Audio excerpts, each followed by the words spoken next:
As you can see, I started to make a flat base for when I was going to start coiling. And I started grabbing some pieces of clay and started coiling to get the type of body I wanted for my base.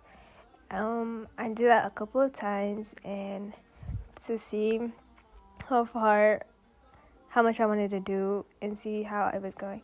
Once I started to coil the body, I make sure to smooth each part to get how I wanted it to be, and I continued this process during the whole time and making sure that each coil was going in correctly or how I wanted to. While I was doing this, I was grabbing a cup of water and a sponge and smoothing it out to my liking.